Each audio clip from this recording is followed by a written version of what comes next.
The letter floated for only 7 seconds before the ink bled into the chlorine. 7 seconds. That's how long it took for the words I'd been waiting on for 2 years to dissolve into nothing. Her voice cut through the silence.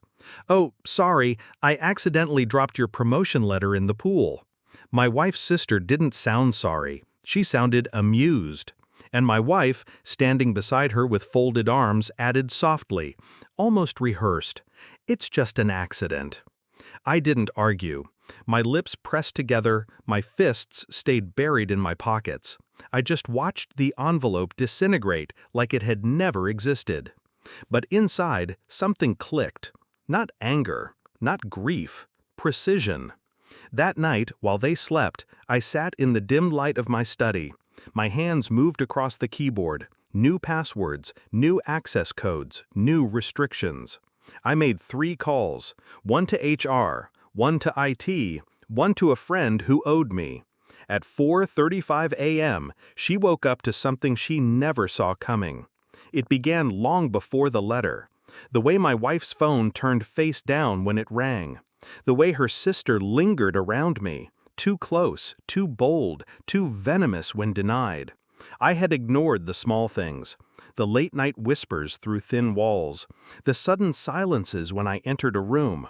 The glances, quick, guilty, practiced. Denial is easier than suspicion. It keeps the blood steady, the hands steady. But when her sister smiled as my future drowned in pool water, I knew. They weren't protecting me. They were protecting each other. My wife's tone, dismissive, shielding, wasn't about the letter. It was about loyalty.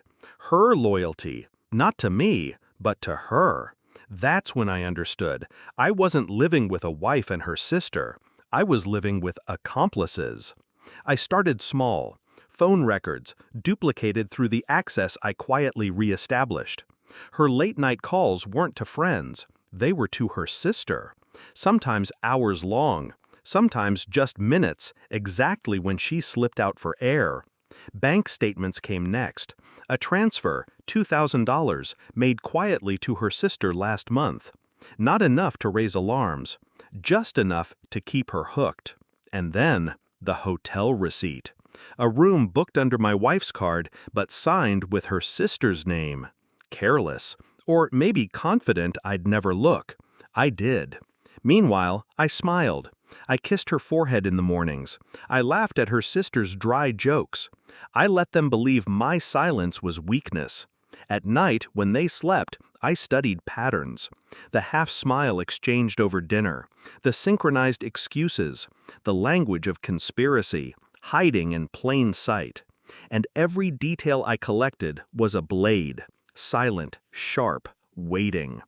The world thinks betrayal explodes, that it crashes through doors with screaming fists, broken glass.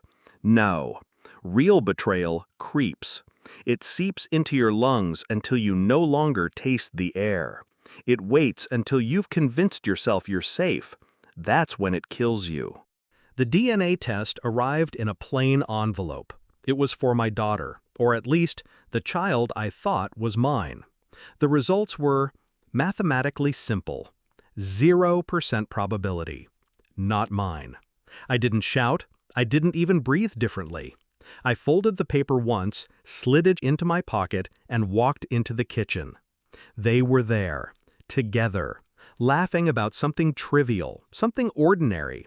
I placed the envelope on the table. No words, just paper. My wife opened it first. Her face went white, then red, then drained of all color. Her sister leaned over her shoulder, her lips parting in slow horror. Finally, my wife whispered, fragile, This isn't real." But it was, and they both knew it. I said nothing. Silence was heavier than any curse. I leaned back in my chair, hands folded calmly in front of me.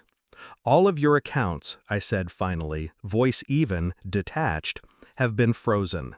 The transfers, the cards, the shared passwords, gone." Their eyes darted. Panic, confusion, dawning realization. I continued. "The company knows about the letter. The missing funds, the records you thought no one would trace. My wife trembled. Her sister's bravado cracked, eyes glossy and wild. I didn't tell them everything, I added. Not yet. The silence that followed was suffocating. Their world, the web they built, was collapsing, and I hadn't even raised my voice. That was the point. Betrayal feeds on secrecy. Exposure starves it. And I had exposed them both. I walked out before sunrise. No luggage, no backward glance. The streets were quiet, damp with morning fog. Each step felt lighter, not freer, but sharper. I didn't need revenge in fire or blood. I didn't need them begging at my feet. I needed only the truth.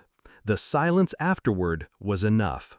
Because truth doesn't scream, it doesn't beg. It just stands there, cold and merciless, until someone finally looks at it.